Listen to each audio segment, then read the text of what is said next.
नमस्कार, exam happy by Jharkhand channel में आपका स्वागत है। तो दोस्तों जुड़ चुका हूं मैं यहां पर आप सभी के लिए झारखंड शिक्षक पात्रता परीक्षा 2024 की तैयारी को लेकर के। तो आपको बताते चले झारखंड शिक्षक पात्रता परीक्षा 2024 बहुत ही जल्द आपका यहां पर होने जा रहा है। इतने कम समय में आपकी तैयारी करने में बहुत ही यहां पर दिक्कत हो सकती है। आपको बताते चले इसी के साथ बाज़ार में बहुत तरह के बाज़ारू किताब प्रैक्टिस बुक आ गए हैं और आप क्या करेंगे कि यहीं से बाज़ारू किताब या प्रैक्टिस वर्क बुक लेकर के आप तैयारी करेंगे और उस तैयारी के बाद आपका यहाँ पर रिजल्ट होने वाला है 0। ठीक है, तो आपको बता देते हैं कि यदि आप झारखंड शिक्षक पात्रता परीक्षा चाहे आप 1 to 5 या 6 to 8 किसी में भी परचम लहराना चाहते हैं तो अभी न्यू सिलेबस के अनुसार आपको यहाँ पर जो है जैक परीक्षा ले रही है और जैक जो भी परीक्षा लेती है आप अनुकरण कीजिएगा 2013 का या 2016 का। तो आपका सारा प्रश्न जो था वो जेसीईआरटी या जैक की किताब से आए हुए थे, लेकिन फिर भी लोगों ने बहुत तरह तरह के यहाँ पर परीक्षाओं का किताब पढ़ा जिसमें रिजल्ट बहुत ख़राब हुआ था। लेकिन जिन लोगों ने यहाँ पर जेसीईआरटी टेक्स्ट बुक का पढ़ा था वो यहाँ पर पूरा अपना परचम लहराए थे और वो पास कर गए थे। तो देखिए आपको बताते चले यदि आप परचम लहराना चाहते हैं तो आपको हम यहाँ पर अपने चैनल पर only for JCERT text book का पूरा कंप्लीट नोट्स यहाँ पर आपको हम करवाते हैं।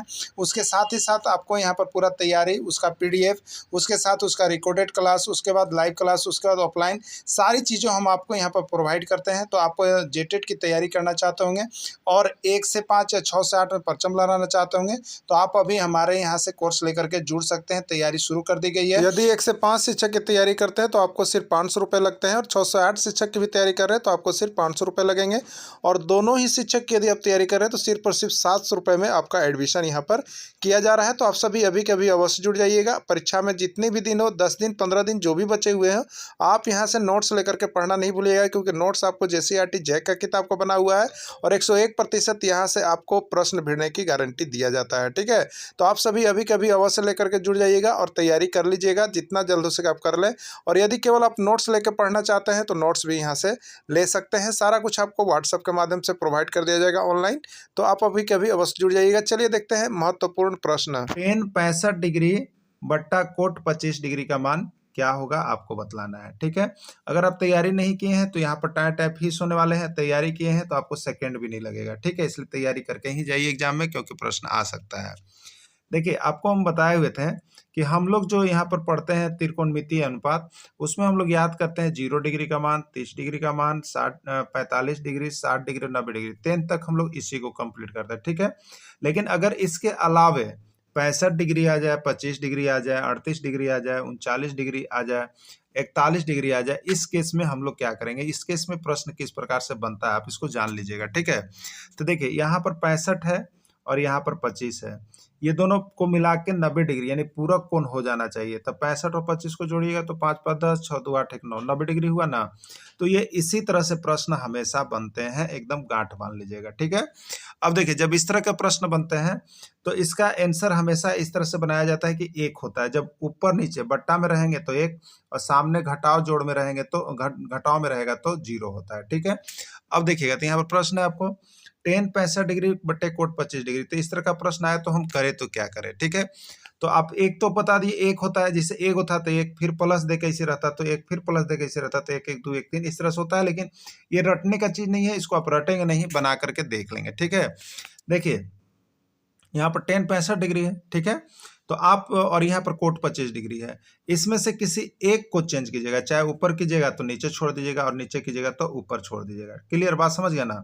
अगर बाएं कीजिएगा तो दाएं छोड़ दीजिएगा, दाएं कीजिएगा तो बाएं, जो 90 पूरेगा उसमें देखिएगा। ठीक है, तो ये और ये मिलकर 90 पूर रहा है, इसलिए इसमें से किसी एक को हम लोग चेंज करेंगे। तो क्या हो जाएगा 10। अब देखिए 90 में से हमेशा घटाना है, तो 10 90 में से कितना घटाएंगे कि 65 आएगा। तो देखिए ऊपर वाला लाना है तो नीचे वाला घटा दीजिएगा और नीचे वाला लाना होगा तो ऊपर वाला घटा दीजिएगा। 90 में से जोड़ते घटाते नहीं रहना, बस यहीं पे सब ऑप्शन दिया हुआ है। तो 90 में से कितना घटाइएगा 25 डिग्री, और बट्टा नीचे वाला छोड़ देना है आपको, बट्टे कोट 25 डिग्री। ठीक है, अब देखिएगा आपको फॉर्मूला याद होगा 10 90 डिग्री माइनस थीटा, यहाँ थीटा ही मान के चलिए 10 90 degree minus theta cot theta होता है ना, तो कोट थीटा यानी कोट 25 डिग्री हो जाएगा। ठीक है, कितना हो जाएगा कोट 25 डिग्री हो जाएगा। ऊपर वाला का कितना हो गया कोट 25 डिग्री।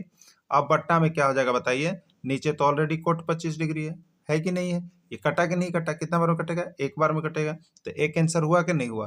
तो आप इस तरह से बना लीजिएगा, दोनों का कॉम्बिनेशन 90 होगा। एक ऊपर वाला को चेंज कीजिएगा तो नीचे वाला को छोड़िएगा, अगर नीचे को कीजिएगा तो ऊपर वाला को छोड़िएगा। इस तरह से आप काम कर लीजिएगा, ठीक है। चलिए देखिए यहाँ पर ऐसा बनाया हुआ है आप सभी के लिए, आप लोगों को जैसे अच्छा लगता है बना लीजिएगा। दो विधियां हैं, उसमें से आप देख लीजिएगा। चलिए अगला देखिएगा,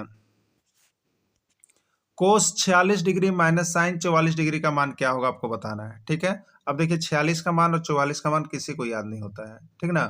तो देखिएगा यहाँ पर दो गो दिया हुआ है, दो गो है, कोस और साइन है।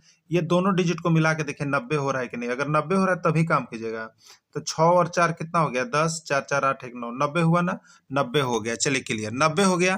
तो चाहे आप इसको चेंज कीजिए, चाहे आप इसको चेंज कीजिए, किसी एक को चेंज कीजिए, ठीक है। हम फर्स्ट वाले को चेंज कर रहे हैं। तो कोस हो गया 90 डिग्री में से ही घटाना है, तो 90 डिग्री में से कितना घटाएंगे कि 46 आएगा? तो इसको घटा देंगे, 90 डिग्री माइनस 44 डिग्री, और इधर हो जाएगा माइनस साइन 44 डिग्री, ठीक है। अब याद रखिएगा त्रिकोणमितीय अनुपात वाला, न्यून कोण का त्रिकोणमितीय अनुपात, कोस 90 में से थीटा, ये थीटा हो गया, कोस यानी कोण हो गया। कोस आप एक फॉर्मूला याद किए होंगे, और नहीं किए तो कर लीजिएगा, ये सब कुछ दे दिया गया है। कोस 90 डिग्री माइनस थीटा बराबर होता है साइन थीटा। तो कोस 90 डिग्री माइनस थीटा, थीटा की जगह पर 44 डिग्री है तो कितना होगा? साइन थीटा, यानी थीटा की जगह पर साइन 44 डिग्री हो गया। थीटा की 44 डिग्री, साइन 44 डिग्री, और इधर भी आपको कितना दिया है? साइन 44 डिग्री। ये क्या हो गया? कट गया, कट गया ना? कट गया तो कितना बचा? 0 बचेगा। कितना बचेगा? 0। राइट आंसर 0 हो जाएगा, ठीक है। देखिए यहाँ पर बनाया हुआ था, 46 44 90 हो गया। आपको एक किसी को हटा लेंगे, ये 0 राइट आंसर हो जाएगा। क्लियर। चलिए अगला प्रश्न है, द्विघात बहुपद बतावें। द्विघात बहुपद बतावें, डेली हम प्रैक्टिस करवा रहे हैं आपको। ये सभी क्लास 10 से हैं, स्पेशलाइज, ठीक है। क्योंकि क्लास 10 से बहुत ज़्यादा प्रश्न अगला बार आपको आकलन में पूछा था, और अब अबरी जहाँ तक उम्मीद है कि आपका जेटेट में भी रहेगा, ठीक है। तो आप सभी के लिए बहुत जरूरी है क्लास 10 का मैथ का रिपीटेशन करा लेना, अगर अपना स्कोरिंग हाई करना चाहते हैं तब, ठीक है। द्विघात बहुपद बताएं जिसके शून्यकों का योग -2 और गुणनफल 3 है, ठीक है। X square minus 3x plus 2 होगा, x square plus 3x minus 2 होगा, x square plus 2x plus 3 होगा, या x square minus 2x minus 3 होगा। क्या होगा? इस चारों में से बताना है। चलिए पहले बनाते हैं। नीचे तो आपको पीडीएफ में सारा कुछ बना बनाया हुआ मिलेगा ही, ठीक है। देखिए आपको याद है कि योग, योग का मतलब होता है अल्फा प्लस बीटा, ठीक है। अल्फा प्लस बीटा बराबर -2 दिया है। और गुणनफल का मतलब होता है alpha into beta, alpha into beta बराबर 3 दिया हुआ, यही दिया हुआ है ना। आपको एक फॉर्मूला याद हो रहा होगा, द्विघात बहुपद बराबर क्या होता है? द्विघात बहुपद बराबर आपको हम दिए थे, क्या दिए थे? तो x square minus alpha plus beta into x, और प्लस हो जाएगा अल्फा इंटू बीटा, ठीक है। या इसी को हिंदी में हम लोग कहते हैं एक्स स्क्वायर माइनस मूलों का योग, एक्स स्क्वायर माइनस मूलों का योग इंटू एक्स और प्लस मूलों का गुणनफल, ठीक है। या यहाँ पर अगर द्विघात बहुपद है तो एक्स स्क्वायर माइनस शून्यकों का योग भी दिया हुआ रहता है, शून्यकों का योग इंटू एक्स प्लस शून्यकों का गुणनफल, ठीक है। सब कुछ नीचे पीडीएफ बना हुआ है। तो देखिए एक्स स्क्वायर माइनस, ठीक है, मूलों का योग, मूलों का योग कितना, मान लीजिए शून्यकों का योग कहिए -2, तो यहाँ -2 इंटू एक्स और प्लस मूलों का गुणनफल, गुणनफल कितना है? 3 हो गया ना। अब देखिएगा तो एक्स स्क्वायर और ये माइनस माइनस क्या हो गया? प्लस हो गया, ठीक है। प्लस 2x और प्लस कितना आ गया? 3, यही इसका राइट आंसर हो जाएगा। X square plus 2x plus 3, x square plus 2x plus 3 किस में है? आपका सी में है, सी इसका राइट आंसर हो जाएगा। फॉर्मूला को याद रख लीजिएगा। देखिए प्रश्न देखने में बहुत बड़ा बड़ा लगेगा, लेकिन उस सेकंड में आपका बनेगा, ठीक है। और इसी तरह का प्रश्न आएगा, फॉर्मूला वाइज हो जाएगा। नहीं तो अगर उतना बड़ा बड़ा देगा तो यहाँ पर 150 प्रश्न बनाना है आपको, इसी में समय चला जाएगा, ठीक है। तो इस तरह से देखने में होते हैं बड़े, लेकिन उस सूत्र पर आधारित होते हैं। तो ये सभी चीज़ों को देख लीजिएगा, और हम आपको उसी तरह से कैलकुलेट करवा दे रहे हैं। देखिए बाकी जो यहाँ हमसे जुड़े हुए हैं उसको पीडीएफ आपको भेज दिया गया है, आप सभी देख लीजिएगा, ठीक है। यहाँ पर छुटा हुआ है, एक्स स्क्वायर कर लीजिएगा, x square plus 2x plus 3, x square plus 2x plus 3 हो जाएगा। क्लियर हो गया ना। चलिए अगला एपी से है, एपी से है, सब चैप्टर को इसमें इंक्लूड कर दिया गया है, ठीक है।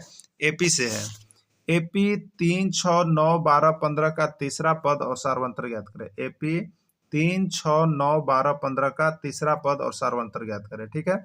चलिए देखिए एपी में क्या होता है।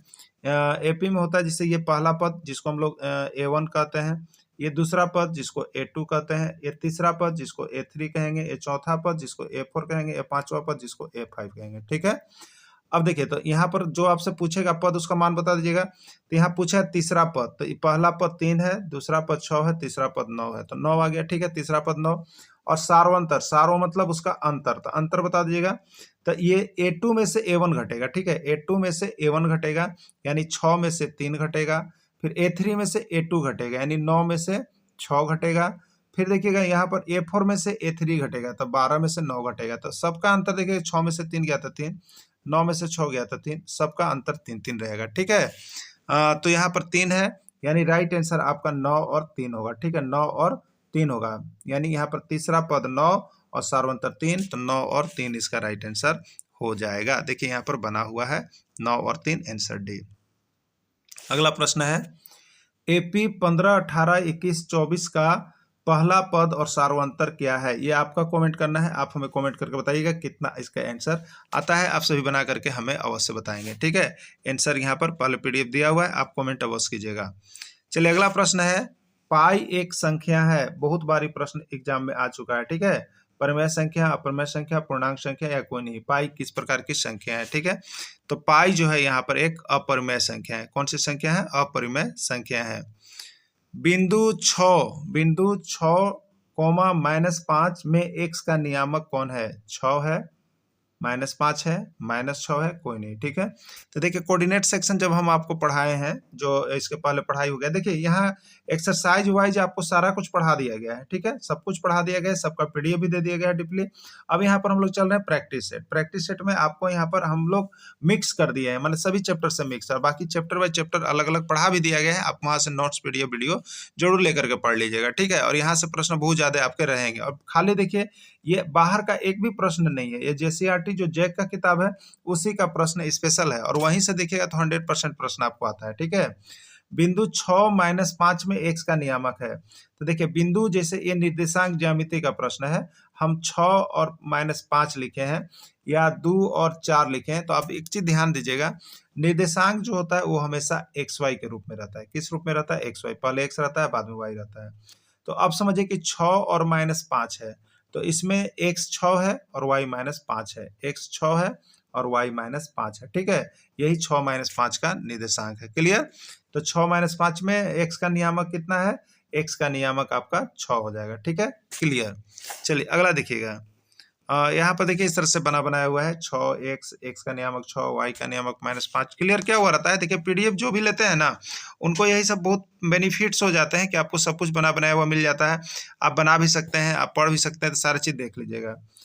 एक्स अक्ष पर स्थित बिंदु का निर्देशांक क्या होता है? एक्स अक्ष पर स्थित बिंदु का निर्देशांक क्या होता है? 0, 0, 0x, x0 या कोई नहीं। ठीक है, जब एक्स एच पर स्थित होगा ना तो y का मान 0 होता है। याद रखिएगा, जब एक्स एच पर स्थित बिंदु होगा तो y का मान क्या होता है? 0। देखिए यहाँ पर लिखा हुआ है कि एक्स एच पर स्थित बिंदु का निर्देशांक y का मान 0 होगा। हमने बताया कि एक्स अक्ष पर जो बिंदु स्थित होगा तो y बराबर क्या होगा? 0, y का मान 0। और जब y अक्ष पर स्थित होगा तब x का मान 0 होता है। एकदम दिमाग बना लीजिएगा। तो निर्देशांक क्या होता है आपके पास? निर्देशांक XY होता है। अभी किस पर स्थित है? एक्स अक्ष पर स्थित है। एक्स अक्ष पर स्थित है तो y का मान क्या है? 0। यानी अब निर्देशांक कितना हो जाएगा? तो x और y का मान 0 होता है, तो x0, इसका राइट आंसर x0 होगा। हो गया ना x0? x0 किस में है? तो x0 देखिए आपका C में है, तो C इसका राइट आंसर हो जाएगा। क्लियर? इसका राइट आंसर C हो जाएगा। अब चलिए देखिए, y अक्ष पर स्थित बिंदु का मान क्या होगा? y अक्ष पर स्थित बिंदु का मान क्या होगा? अभी बताया था आपको, निर्देशांक लिखा क्या जाता है? XY के रूप में लिखा जाता है, पहला चीज। और जब y अक्ष पर स्थित बिंदु होगा तो इसमें x का मान कितना होगा? 0 होगा। याद रखिएगा, जब y अक्ष पर होगा तो x 0 होगा, और जब x अक्ष पर होगा तो y 0 होगा। क्लियर? अब निर्देशांक लिखा जाता है XY, तो x का मान यहाँ पर क्या आ गया है? 0, क्योंकि y अक्ष पर स्थित है तो 0, और ये हो गया y। यही हो जाएगा इसका राइट आंसर। क्लियर? 0YC, बिल्कुल क्लियर, यही आंसर होगा। ठीक है, चलिए अगला प्रश्न है, 10 और 250 के बीच 4 के कितने गुणज हैं? 10 और 250 के बीच 4 के कितने गुणज हैं? चलिए 4 का गुणज आप स्टार्ट कीजिएगा। ठीक है, 4 हो गया, 8 हो गया, 12 हो गया, ठीक है, 16 हो गया। इस तरह से आप पढ़ते जाएंगे। तो देखिए 10 और 12 के बीच बोल रहा है, 10 और 250 के बीच, तो स्टार्टिंग कहाँ से होगा? 4 का गुणज 12 से स्टार्टिंग होगा, क्योंकि 10 तो आ नहीं रहा है, 11 आ नहीं रहा, 12 से स्टार्ट हो रहा है। 10 और 250 के बीच 4 का गुणज पहला कौन हो गया? 12। तो ये सीरीज 12 से स्टार्ट होगा। ठीक है, अब यहाँ पर देखिए तो 12 हो गया, फिर 16 हो गया, अब चलेगा 16, अब चलेगा 20, इस तरह से यानी सीरीज बन रहा है। 12 से स्टार्ट बनना हो रहा है क्योंकि 10 और 250 के बीच वाला बोल रहा है।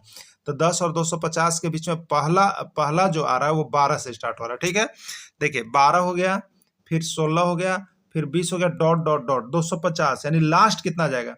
जैसे 10 और 250 में शुरू 12 से हुआ, शुरू कहाँ से हुआ 12 से, लेकिन 250 का जब लास्ट कीजिएगा तो वो कहाँ जाएगा, तो 250 में 4 से भाग लगा दीजिएगा। देखिए तो 12 हो गया, 16 हो गया, 20 हो गया, 250 का देखिएगा 4 से भाग लगे तो 248 लास्ट से होगा। तो इसमें पहला पद कितना हो गया 12, अंतर कितना का चलेगा, 4 का गुणज है तो अंतर 4 का चलेगा, तो डी भी 4 हो गया। ठीक है, और अंतिम पद देखिए, ये अगर लिख दिया तो अंतिम पद है, अंतिम पद मतलब ए एन आपको दिया हुआ है कितना 248 दिया हुआ है। ठीक है, देखिए यहाँ पर दिया हुआ है ए निकल गया, डी निकल गया, ए एन निकल गया। तो निकालना है कि कै गो पद उसके बीच में है, यानी एन का मान निकालना है आपको। ठीक है, एन का मान निकालना है। तो आप फॉर्मूला लगा लीजिएगा, ए एन बराबर क्या होता है, A plus N minus one into D, ये फॉर्मूला होता है ना। ए एन का वैल्यू आपको कितना दिया है 248, ए का मान कितना दिया है 12, एन नहीं दिया हुआ है छोड़ दीजिए, एन माइनस वन, और डी दिया हुआ है 4। क्लियर, 248 का 248 रह गया, 12 रह गया। अब ये ब्रैकेट जब हम तोड़ेंगे तो 4 से एन में गुना करेंगे तो 4n, और 4 से 1 में गुना करेंगे तो 4 आ गया। ठीक है, अब 248 बराबर कितना हो गया, 12 में से 4 घटाइएगा तो 8 प्लस 4n हो गया। ठीक है, अब देखिए इसी को हल कीजिएगा तो 8 आ जाएगा 248 की तरफ, तो कितना हो जाएगा, प्लस में था, बराबर के बाउंड्री पार कर रहा था माइनस में, यानी 248 माइनस 8 बराबर कितना हो जाएगा 4n। क्लियर, अब देखिएगा 248 माइनस 8 तो कितना हो गया, 248 में से 8 घटाएंगे 240 बराबर 4n। अब यहाँ पर देखिए गुना में होगा, 240 बराबर 4n है, या 4n बराबर समझिए 240 है। तो इसको हम लोग सीधा सीधे भी काट सकते हैं क्योंकि इधर भी गुना है इधर भी गुना है। तो 4 से कितना बार में कट जाएगा, 7 बार में कट जाएगा। अगर इसमें किसी को प्रॉब्लम होता है तो आप लोग सबको जानते हैं 4n बराबर 240, तो n बराबर हो जाएगा 240, और n के साथ जो गुना में है वो दाहिने तरफ जाएगा तो भाग में बनेगा 240/4, 4 से 60, n बराबर 60 आंसर हो जाएगा। ठीक है, ठीक है, चलिए अगला प्रश्न है, किसी खेल के मैदान के चारों ओर एक वृत्ताकार पथ है, इस मैदान का चक्कर लगाने में सोनिया को 18 मिनट लगता है, जब किसी मैदान का चक्कर लगाने में रवि को 12 मिनट लगता है। मान लीजिए वे दोनों एक ही स्थान और एक ही समय पर चलना प्रारंभ करके एक ही दिशा में चलते हैं, तो कितने समय बाद वह पुनः प्रारंभिक स्थान पर मिलेंगे, ये प्रश्न है। ठीक है, देखिए इस प्रकार का प्रश्न जब कितने स्थान पर एक समय पर मिलेंगे तो इसके लिए आपको एलसीएम निकाल देना है। क्या निकाल देना है, एलसीएम निकाल देना है सिर्फ। ठीक है, एलसीएम निकाल के आंसर आप बता दीजिएगा। तो कितना यहाँ पर देखिए हो रहा है, एक का 18 मिनट है और एक का 12 मिनट है, और एक ही समय से शुरू किए हैं, तो इसका एलसीएम निकालेंगे तो मेरा कितना हो जाएगा, 2 9 18, 2 6 12, फिर ये 3 से जाएगा, 3 3 9 और 3 दूनी 6। ठीक है, यानी 2 3 6, 6 3 18, 18 दूनी 36, यानी 36 मिनट, ये मिनट में दिया है तो 36 मिनट बाद वे प्रारंभिक एक स्थान पर मिलेंगे। इसका राइट आंसर 36 मिनट हो जाएगा। ऐसा प्रश्न देखिए जेएसएससी में बार बार पूछा जा रहा है और आपको जेटेट में भी पूछा जा रहा है, इसलिए इसको देख लीजिएगा आप। ठीक है, चलिए घंटियां वाला प्रश्न तो देख के ही जाइएगा क्योंकि प्रश्न बार बार रिपीटेड हो रहा है। 3 घंटियां 5 मिनट, 10 मिनट और 15 मिनट के अंतराल पर बजती है, तो घंटियां कितने मिनट के बाद पुनः एक साथ बजेगी। देखिए यही चीज कितने मिनट के बाद एक ही स्थान से सभी चीज रहती है, तो बस एलसीएम निकाल देना है। ठीक है, क्या करना है आपको, एलसीएम निकाल देना है। तो 5 10 और 15 का एलसीएम आप निकाल लीजिए, 5 10 और 15 का एलसीएम निकाल लीजिए। ऐसे आपको जितना जल्दी होता है बनाइएगा, 5 एकम 5, 5 दूनी 10 और 5 तिया 15, तो 5 दूनी 10, 10 तिया 30, यानी 30 मिनट के बाद पुनः घंटे बजेगी। ठीक है, तो ये राइट आंसर इसका 30 हो जाएगा। क्लियर, तो इस तरह से यहाँ पर आप सभी प्रश्न को, सभी तरह का प्रश्न आपका समावेश किया जा रहा है। आप सभी जुड़ करके केवल तैयारी करने की आवश्यकता है, और जो अभी तक एडमिशन नहीं हुए, रजिस्टर्ड नहीं हुए हैं, आज ही रजिस्टर्ड हो जाइए, जिससे कि आपको यहाँ पर सब चीज का, सभी सब्जेक्ट का तैयारी कंप्लीट करवा दिया जा रहा है। ठीक है, अगला प्रश्न देखिएगा है, ten theta into cot theta का मान क्या होगा। ठीक है, तो देखिए एक फार्मूला आप याद रखिएगा, 1 रुपया फार्मूला सबको याद रखिएगा, ten theta into cot theta बराबर क्या होता है, 1 होता है। ठीक है, ten theta into cot theta बराबर 1 होता है।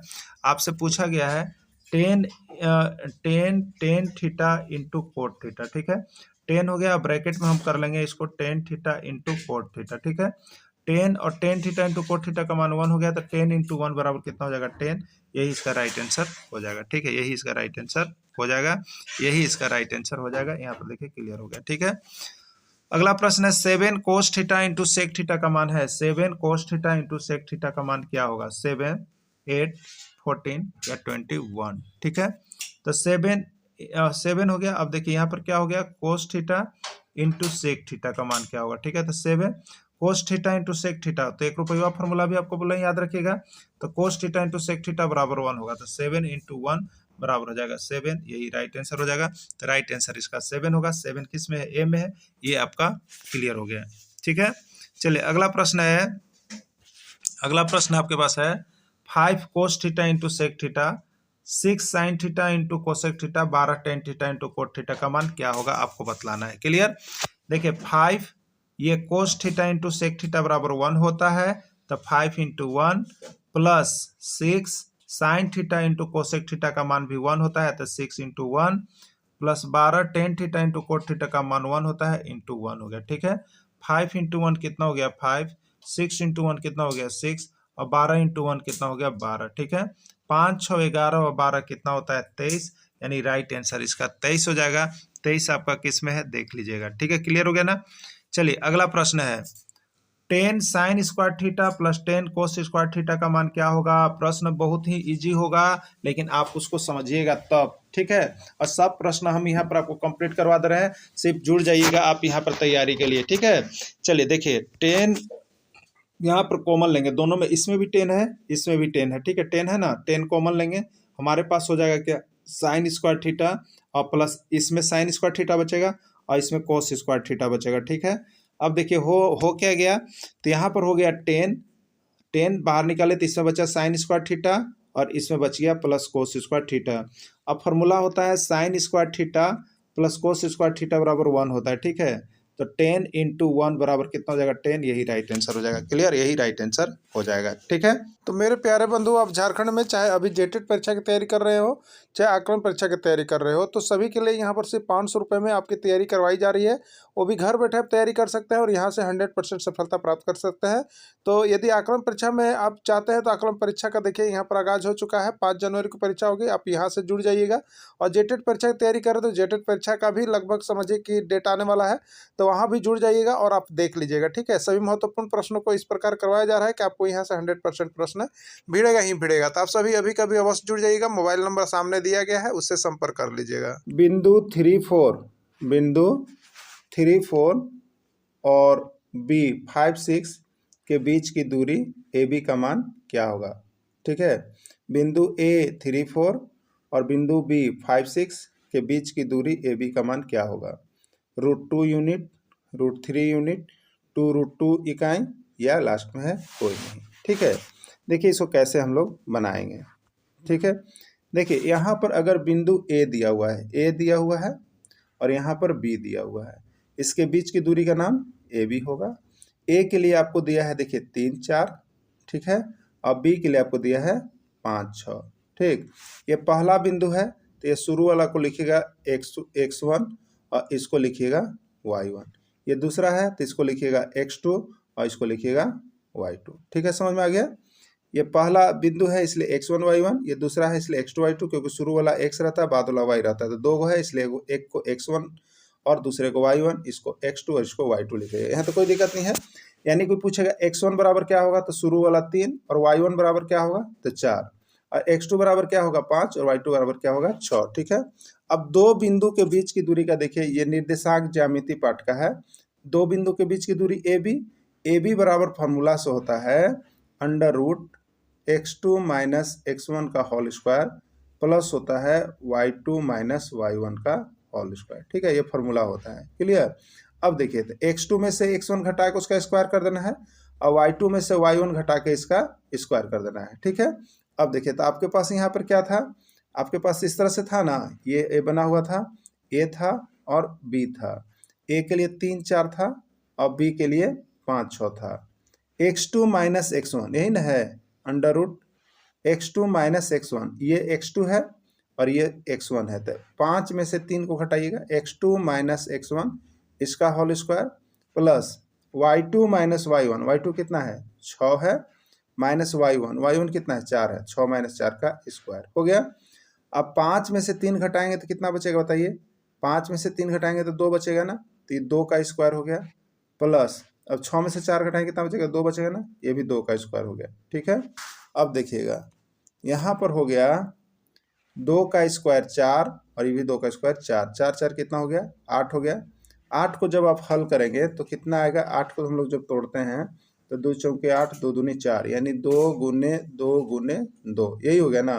ये 2 को 2 के लिए 1 2 बाहर निकलेगा, वर्गमूल कहता है कि 2 को जब भी अंदर हो 1 बाहर और 1 रूट में ही रह गया, यानी 2√2 यूनिट हो गया।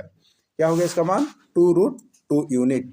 तो 2√2 इकाई किस में है, सी में है, राइट आंसर का सी होगा। ठीक है, तो दूरी जब भी निकालने के लिए बोले आप इसी तरह से निकाल लीजिएगा। क्लियर हो गया होगा। देखिए नहीं है तो यहाँ पर देखिए बना हुआ है अब क्लियर, और भी आपको यहाँ पर नोट्स हम बना के दे रहे हैं जिससे कि आपको समझने में कोई परेशानी नहीं हो। ए देखिए 3 4 तो x1 y1, बी देखिए 5 6 तो x2 y2। दूरी सूत्र ए बी बराबर क्या होता है, देखिए लिखा हुआ है x2 माइनस x1 का whole square plus y2 minus y1 का होल स्क्वायर। x2 5, x1 3, 5 में से 3 का स्क्वायर, 6 में से 4 का स्क्वायर। क्लियर किया हुआ है, सब कोई देख लीजिएगा, बना लीजिएगा। ठीक है, क्योंकि JCERT का 10th क्लास का मैथ आपके लिए बहुत ही इंपॉर्टेंट होने वाला है और आता है यहाँ से। अगला देखिएगा 2√7 माइनस √3, 2√7 माइनस √3 किस चतुर्थांश में स्थित है, प्रथम, द्वितीय, तृतीय या चतुर्थ। ठीक है, देखिए चलिए चतुर्थांश की यदि आप बात कीजिएगा तो एक ग्राफ को जब हम लोग बनाते हैं 4 भाग में बढ़ जाता है। ये पहला होता है, ये दूसरा होता है, ये तीसरा होता है और ये चौथा होता है। ठीक है, चतुर्थांश हो गया। इसमें प्लस चलता है, याद रखिएगा इसमें प्लस चलता है, ये ऊपर वाला में भी प्लस चलता है, नीचे वाला में माइनस चलता है और इधर वाला में माइनस चलता है। ठीक है, ये x होता है, ये x डैश होता है, ये y होता है, ये y डैश की तरफ माइनस होता है। तो देखिए अगर ये पहला चतुर्थांश में कहें तो पहला चतुर्थांश के लिए क्या लिखते हैं, पहले x लिखते हैं। तो x किस में होता है, ये प्लस में होता है, और ये y भी किस में होता है, प्लस में होता है, यानी प्लस प्लस। अगर प्लस प्लस चिन्ह है तो ये प्रथम चतुर्थांश में जाएगा।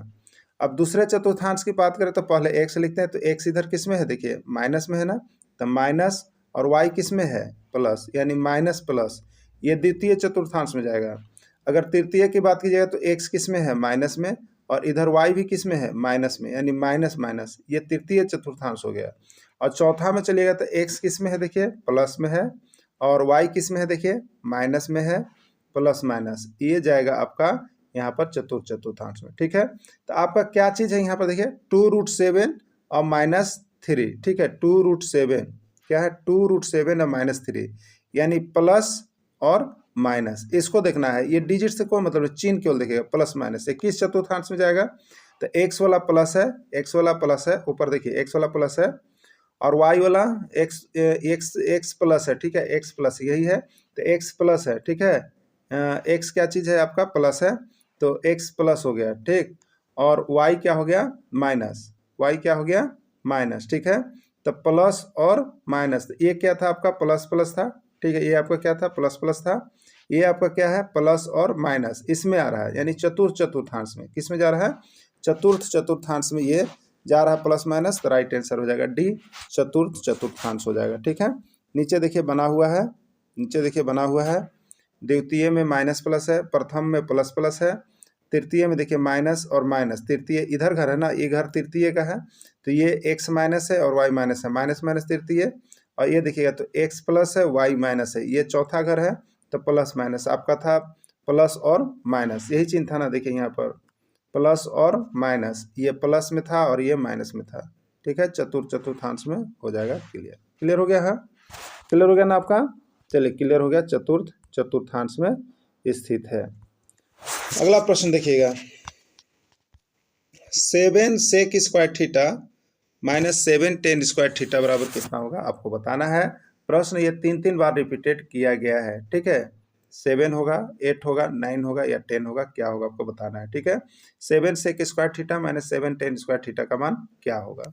चलिए देखिए यहाँ पर 7 sec square theta -7 tan square theta, देखिए आपको बता दे रहे हैं कि चाहे आप यहाँ पर 1 से 5 जेटेट की तैयारी कर रहे हैं, या आप यहाँ पर 6 से 8 विज्ञान शिक्षा की तैयारी कर रहे हैं, या 1 से 5 आकलन परीक्षा की तैयारी कर रहे हैं, या 6 से 8 आकलन परीक्षा तैयार करें। सभी के लिए यह वीडियो महत्वपूर्ण है, आप सभी को देख लीजिएगा, सभी का यही सिलेबस बना हुआ है, ठीक है, क्योंकि जैक एग्जाम ले रही है और जैक का सिलेबस सेम है। क्लियर। अब देखिएगा यहाँ पर, तो 7 sec square theta minus 7 tan square theta बराबर क्या होगा। देखिए आप यहाँ पर 7 है ना, एक फार्मूला याद रखिएगा आप, 1 का 1 रुपया वाला फार्मूला जरूर याद रखिएगा। तो sec square theta minus 10 square theta बराबर देखिए होता है 1, बराबर क्या होता है 1 होता है, 1 होता है। वो 1 रुपया वाला फार्मूला जो है ना 3-4 गो, ये क्लास 10 का प्रश्न है, उसको याद रखिएगा। यहाँ से बहुत ही देखिए वो प्रश्न ऐसा घुमा घुमा कर पूछ देता है ना कि लगता है क्या करें नहीं करें, ठीक है। अब देखिएगा तो इसको कैसे हम बनाएंगे। तो 7 sec square theta minus 7 square tan theta का मान पूछा था, तो 7 ले लिए, दोनों में 7 कॉमन है ना, देन दोनों में 7 कॉमन ले लिए, बच गया हमको sec square theta minus 10 square theta, ठीक है। अब देखिए 7 हो गया और ये इंटू में चला गया, ये इंटू में है sec square theta minus 10 square theta. अभी देखिए फार्मूला से क्या होता है, sec square theta minus 10 square theta बराबर 1, तो 7 इंटू इतना के बराबर 1 लिख देंगे, 7 इंटू 1 बराबर कितना हो जाएगा 7, यही हो जाएगा आंसर, ठीक है, यही हो जाएगा आंसर। तो आंसर कितना हो गया 7 हो गया। क्लियर। यानी sec square theta minus 10 square theta बराबर 1 हो गया, यानी 7 sec square theta minus 7 10 square theta बराबर 7, यही इसका राइट आंसर हो जाएगा। क्लियर। देखिए यहाँ पर बना हुआ है, इस तरह से आप बना लीजिएगा। ये फार्मूला है sec square theta minus 10 square theta 1, 7 sec square theta minus 7 10 square theta, और कॉमन ले लिए हम यहाँ पर 7 sec square theta minus 10 square theta बराबर देखिए यहाँ पर लिख दिया 7 इंटू 1, और यहाँ पर मान लिखा हुआ है, इसको लिखना नहीं है, आपको समझने के लिए हमने बना दिया है sec square theta minus 10 square theta बराबर 1, इसलिए इसका जगह पर यहाँ पर 1 लिखा गया है। राइट आंसर 7 हो गया। क्लियर। चलिए अगला देखिएगा। एक पासे को एक बार उछाला जाता है, एक पासे को एक बार उछाला जाता है तो सम संख्या आने की प्रायिकता ज्ञात करें, ठीक है। 1/2, 1/3, 2/4, या यहाँ पर दिया हुआ है आपका 5/4 क्या होगा, ठीक है। देखिए पासा आप देखते होंगे, पासा इस तरह से जो बना हुआ रहता है पासा हम लोग का, इसमें क्या होता है, तो इसमें जो है आपको गोटी जो रहता है क्लियर किया हुआ रहता है, इधर 2 रहता है, तो इधर 3 रहता है, तो इधर 4 रहता है। इस तरह से पासा जो लूडो का गोटी है, ठीक है। तो उसमें कितना होता है, कौन कौन डिजिट होता है पासा में, याद रख लीजिए। तो पासा में होता है 1 2 3 4 5 6, ठीक है, ये होता है। तो पासा को उछाला गया तो इसमें सम संख्या, तो इसमें सम संख्या वाला कौन कौन आने का संभावना होगा बताइएगा। 2 आ सकता है सम में, 4 आ सकता है सम में, 6 आ सकता है सम में, ठीक। तो अब जब हम पासा को फेंक रहे हैं, दिमाग में रखिएगा, जब हम पासा को गिरा रहे हैं तो किसी ने आपको बोला कि सम संख्या आएगा, तो अब आपको दिमाग में सोचिए कि वो बोल रहा है कि सम संख्या आएगा, इसका मतलब क्या संभावना बन सकता है सम संख्या का। तो सम संख्या के लिए 3 को संभावना बन सकता है आपके दिमाग में। अरे यार, या तो 2 आएगा, या तो 4 आएगा, या तो 6 आएगा, उसके छोड़ के तो कुछ नहीं बनेगा आपके दिमाग में, नहीं बनेगा ना, नहीं। तो संभावना कैगो बन रहा है सम संख्या का, तो सम संख्या का संभावना आपके दिमाग में 3 गो बन रहा है, ठीक है। और ये टोटल नंबर कैगो है, तो टोटल नंबर पासा के लिए जब भी आएगा तो 6 गो रहेगा, ठीक है। तो देखिए सूत्र होता है प्रायिकता, प्रोबेबिलिटी, याद कर लीजिएगा, प्रोबेबिलिटी से एक प्रश्न आपका आएगा, ठीक है। तो प्रायिकता जिसको हम लोग कहते हैं पीई, यानी प्रोबेबिलिटी ऑफ इवेंट। तो पी और इवेंट, घटना क्या है, पी सम संख्या, यहाँ पर इवेंट है सम संख्या, तो सम संख्या, तो यहाँ पर आने की संभावना, घटना की संभावना कै गो बन रहा है, और नीचे हो जाता है कुल संख्या, कुल संख्या। तो यहाँ पर सम संख्या पूछा, तो इसके आने की संभावना आपके दिमाग में कै गो बना बताइए, 3 गो बनाना। कह रहे भाई चाहे तो 2 आएगा, चाहे तो 4 आएगा, 6 आएगा, अगर सम संख्या कह रहे हो तब। तो संभावना बना 3 गो, और टोटल कै गो हो जाएगा कुल संख्या पासा में 6 गो होता है। 3 एकम 3, 3 दूनी 6, यानी राइट आंसर होगा 1/2, ठीक है। इसका राइट आंसर 1/2 होगा। 1/2 किस में है, ए में है, यही है। देखिए अभी जब हम आपको पासा सेक्शन क्लास 10 का करवा देंगे, पूरा चैप्टर पढ़ा देंगे तो हो जाएगा। अभी हम यहाँ पर देखिए क्या करवा दे रहे हैं आपको, मिक्सअप प्रश्न करवा दे रहे हैं जो विभिन्न राज्यों में पूछे गए हैं, ठीक है। तो आप इसको जरूर देख लीजिएगा, और बाकी अभी इसका हम और क्लियरेंस आपको मैथ के लिए कर देंगे। आप जरूर कमेंट कीजिएगा कि आपको क्लास 10 का सब चैप्टर चाहिए, उसको जो एग्जाम में आता है। देखिए एग्जाम में ज़्यादा करके आपको बता देते हैं। इसका जो क्लास 10 का है, त्रिकोणमिति आता है, ठीक है, क्षेत्रमिति आता है, ठीक है, एपी आता है, ये आता है एपी आता है ना, और आपका मेंसुरेशन आता है। ये 4 को प्रश्न में यहाँ से टैली करता है। आप अपने से भी यदि बनाते हैं तो जरूर बना लीजिएगा, ऐसे हम आपको यहाँ पर करवा ही देंगे, ठीक है। चलिए 1/2 आंसर हो गया राइट आंसर। यहाँ पर देखिए बना हुआ है एनी मतलब नंबर ऑफ इवेंट, एन का एनी का मतलब नंबर ऑफ इवेंट यानी घटना की संख्या। घटना कैगो हो सकता है उसको हिंदी में बोलेंगे तो 2 4 6 3, पासा में यही ना 2 4 6, 3 को संभावना बन सकता है। एन एस मतलब टोटल नंबर होता है, सम ऑफ टोटल, तो 6 है। और पी बराबर देखिए फॉर्मूला होता है एनी बाई एन एस, तो एनी मतलब नंबर ऑफ इवेंट, तो नंबर ऑफ इवेंट 3 गो, घटना की संख्या 3 गो, टोटल 6 गो, 1/2 देखिए बना हुआ है ना। इसका हिंदी में भी देखिए हम लिख दिए हैं, जिनको हिंदी में अच्छा लगता है। पी घटना की संख्या सम संख्या है, घटना की संभावना और कुल संभावना 3/6 1/2, यही हो गया इसका राइट आंसर, ठीक है। क्लियर हो गया होगा ना। अगला प्रश्न है आपके पास, अगला प्रश्न है आपका x² + 7x + 3y और 5x² + 9x + 2y का योगफल क्या होगा। देखिए इस तरह का प्रश्न आपके भी एग्जाम में जेएसएससी और जैक दोनों में पूछा जा रहा है, इसलिए जोड़ घटाव इसका बहुपद वाला देख लीजिएगा आप सभी, ठीक है। क्या होगा आपको बताना है। 6x² + 15x + 4y, 9x² + 16xy + 5y, 6x² + 16x + 5y क्या होगा आपको बताना है, ठीक है। चलिए देखिए कैसे करेंगे। x² + 7x + 3y है, चलिए लिखते हैं x² + 7x + 3y और इसका योगफल, योगफल मतलब जोड़ करना है, ठीक है। जोड़ करना है तो नीचे जोड़ देंगे, जोड़ का चिन्ह। देखिए अगर जोड़ का चिन्ह दीजिएगा तो सब चिन्ह जो यहाँ पर है वही रहेगा, अगर यहाँ माइनस होता तो इसका सब चिन्ह यहाँ पर बदल जाता है, यहाँ नीचे सब चिन्ह बदल जाता है, ठीक है। तो देखिए 5x² हो गया, इसमें कोई चिन्ह नहीं बदलेगा। 9x हो गया, x के सामने लिख देंगे, y को y के सामने लिख देंगे, y को y के सामने। देखिए सजाने का तरीका है, स्क्वायर वाला स्क्वायर के सामने लिखेगा, x वाला x के सामने, y वाला y के सामने। हो सकता है कभी इसमें नहीं हो तो उसको आगे पीछे लिखेगा, सामने सामने जोड़ने में सुविधा होता है। तो देखिए 5 गो x² और कुछ नहीं तो 1 गो x², तो कै गो x² होगा, 6 गो x² होगा ना। और 7 गो x और 9 गो x, कै गो x होगा, 16 गो x, 3 गो y और 2 गो y, कै गो y होगा, 5 गो y, ठीक है। तो 6x² + 16x + 5y यही हो गया आंसर, ठीक है। तो 6x² + 16x + 5y किस में है, सी में है, किस में है आपका, सी में है, तो यही इसका राइट आंसर हो जाएगा, ठीक है। चलिए ऐसे नीचे आपको हम बना दिए हैं, देख लीजिएगा x² + 7x, इसको जोड़िएगा, इस तरह से आंसर आ रहा है, क्लियर, ठीक है। ये सब जोड़ घटाव तो सीख लीजिएगा, ये आता है आपका एग्जाम में। अगला प्रश्न है 2401 √2401/√324 का मान क्या होगा। देखिए यही प्रश्न चौंकाया हुआ था एग्जाम में, ठीक है। तो आपको हम यहाँ पर सलाह देते हैं कि आप लोग जो है कम से कम स्क्वायर 30 तक जरूर याद रख लीजिए, 30 तक। देखिए कंपटीशन देना है ना, तो 30 तक का स्क्वायर जरूर याद कर लीजिए, क्योंकि यहाँ से एक प्रश्न या 2 प्रश्न आपको स्क्वायर से आ ही जाता है, ठीक ना। तो 30 तक याद रख लीजिएगा, ठीक। देखिए अगर यहाँ देखिएगा 2401 है और 324 है, इसका बताना है। तो 2401 का हम लोग को वर्गमूल निकालना है, 324 का। अगर आपको याद रहेगा तो आप देखिएगा वर्गमूल का क्या नियम कहता है।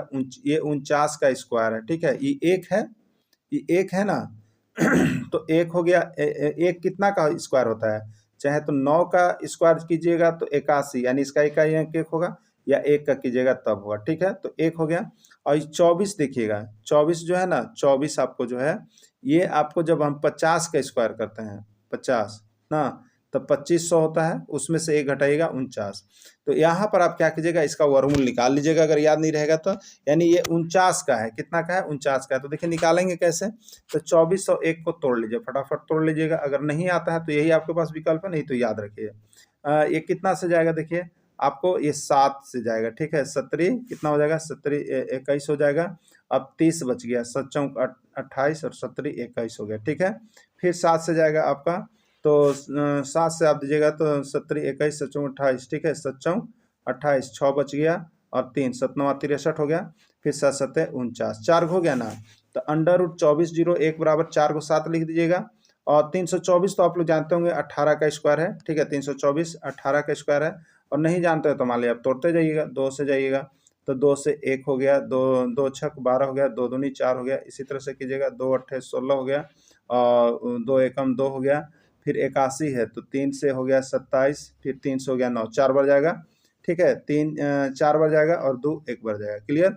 तो यहाँ पर क्या हो गया देखिए, आपको जब 2401 का कीजिएगा तो आपके पास आया 7 गुने 7 गुने 7 गुने 7, 2401 का आया। और नीचे वाला जब आप चल रहे थे तो क्या आया आपको, तो 2 2 बार आया और 3 4 बार आया। ठीक है, 3 4 बार आया, यही आया ना, यही आया। वर्गमूल क्या कहता है कि 2 गो के लिए 1 गो बाहर निकाली थे, एक साथ बाहर निकला।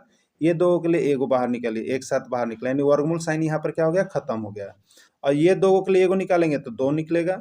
ये 3 गो, ये 3 के लिए, ये 2 गो 3 के लिए 1 3 निकालेंगे, और ये 2 गो 3 के लिए 1 3 निकालेंगे। ठीक है, तो 2 तिया 6 छत्री 18 और 7 7 49। ठीक है, राइट आंसर कितना हो गया, 49/18। तो वर्गमूल इस तरह से भी आप कर सकते हैं, जैसे आपको हो फास्ट कीजिएगा। ऐसे हम तो बोलेंगे कि वर्गमूल जो है निकालना एक बार बढ़िया सीख लीजिएगा, और वर्गमूल हम निकालने के लिए अलग से आपको एक चैप्टर बना देंगे, उसमें देख लीजिएगा आप लोग सभी को। ठीक है, 49/18 इसका राइट आंसर हो गया।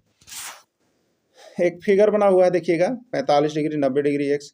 यहाँ पर एक्स का मान क्या होगा बताना है, प्रश्न आया हुआ है। ठीक है, ज्योमेट्री सेक्शन का ये प्रश्न पूछा हुआ है। क्लियर।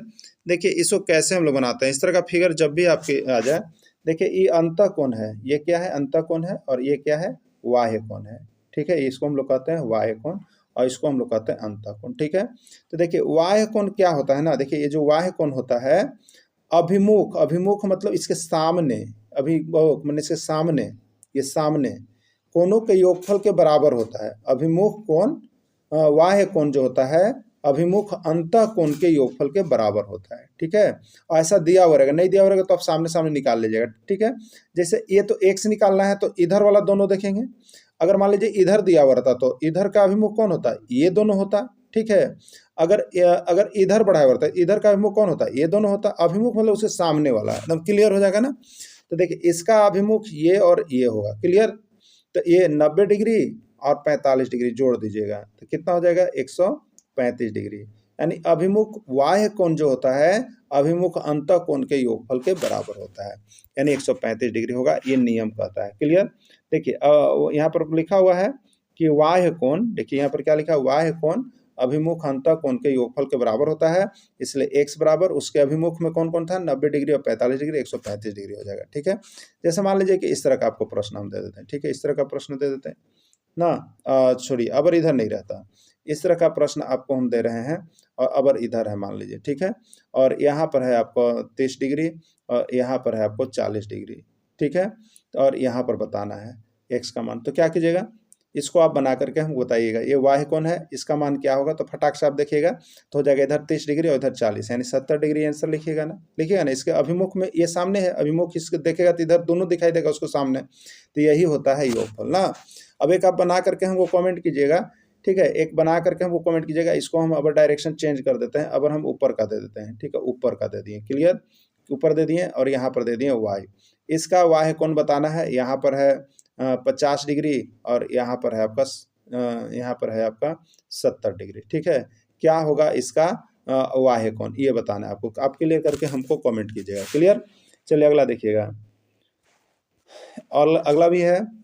यहाँ पर एक 60 डिग्री दिया हुआ है और XYZ लिखा हुआ है, इसमें y का मान बताना है। ठीक है, y का मान बताना है, 60 डिग्री, 40 डिग्री, 120 डिग्री या कोई नहीं। ठीक, देखिए जब दो सरल रेखाएं एक दूसरे को प्रतिच्छेद करती है, जब दो सरल रेखाएं एक दूसरे को क्या करती है, प्रतिच्छेद करती है, तो इसमें यहाँ भी कोण बनता है, यहाँ भी कोण बनता है। देखिए ये शीर्षाभिमुख कोण हुआ, इसके सामने सामने वाला कोण शीर्षाभिमुख कोण हुआ, और शीर्षाभिमुख कोण आपस में बराबर होते हैं। कहने का मतलब अगर ये 60 डिग्री होगा तो ये भी 60 डिग्री होगा। क्लियर रहिएगा। ठीक है, अब रही बात कि एक तो हमको पता चल गया, एक कोई भी पता चल गया। अगर मान लीजिए ऐसे है और ये 60 डिग्री है, तो ये भी हो गया 60 डिग्री। किससे हुआ, तो शीर्षाभिमुख कोण से। ठीक, अब ये बताना है आपको, मान लीजिए ये बताना है, तो याद रखिए इसको जैसे आप मिटा दीजिए, अभी इसको आप यहाँ से मिटाइएगा। ठीक है, इसको आप क्या कीजिएगा, यहाँ से मिटाइएगा। क्लियर, यहाँ से क्या कीजिएगा, मिटाइएगा ना। तो मिटाइएगा जब आप यहाँ से, तो आप देखिएगा यहाँ पर क्या हो जाएगा आपका, तो ये ऐसे बनेगा, ये ऐसे बनेगा और ये ऐसे बनेगा। मान लीजिए 60 डिग्री था, और ये यहाँ पर क्या हो जाएगा, तो एक सरल रेखा पर कितना डिग्री का कोण बनता है, जैसे एक सरल रेखा है, इस पर कितना डिग्री कोण बनेगा, 180 का बनेगा। यानी इधर और इधर दोनों मिला के कितना होगा, 180। तो इस 60 हो गया, तो इधर कितना बचेगा, तो 180 में से 60 घटाइएगा तो ये 120 बचेगा। ठीक है, तो ये 60 है तो ये कितना हो गया, 120 हो गया। एक सरल रेखा पर 180 डिग्री कोण बनता है, चाहे उसमें देखिए 10 भी रेखा आ जाए। जैसे इस तरह का आपको कोई प्रश्न दे दे, इस तरह का आप पूछे, जैसे यहाँ दे दे, यहाँ दे दे, यहाँ दे दे, यहाँ ऐसे दे दे, ये 10 डिग्री दे दिया, ये 20 डिग्री दे दिया, ये x दे दिया, ये y दे दिया, तो ये 40 दे दिया, तो 10 और 20, 30 और 40, 70, x का मान क्या होगा, पूछ दिया आपसे। तो 180 में से 70 घटा दीजिएगा, वही x का मान होगा, तो 110 हो जाएगा। क्लियर हो गया ना। तो एक सरल रेखा पर 180 डिग्री का कोण बनता है। तो अब देखिए आपको इस तरह से था, इस तरह से, तो अगर यहाँ से हम इस लाइन को हटा दें तो ये सरल रेखा हो गया ना। तो ये 60 डिग्री है, तो इधर कितना बनेगा, 120 डिग्री बनेगा। तो देखिए y आपका कितना हो गया, 120 डिग्री हो गया। तो z भी कितना हो जाएगा, 120 डिग्री होगा। तो राइट आंसर इसका सी हो जाएगा, 120 डिग्री। ठीक है, तो दोस्तों वीडियो के अंत तक जुड़े रहे, इसके लिए आप सभी को बहुत बहुत धन्यवाद। जो भी शिक्षक अभी तक यहाँ पर आकलन परीक्षा या जेटेट परीक्षा के लिए नहीं जुड़े हैं, वो अभी कभी अवश्य जुड़ जाइए, क्योंकि दोनों ही परीक्षा में आप यहाँ से परचम लहरा सकते हैं। वीडियो के अंत तक जुड़े रहे, धन्यवाद।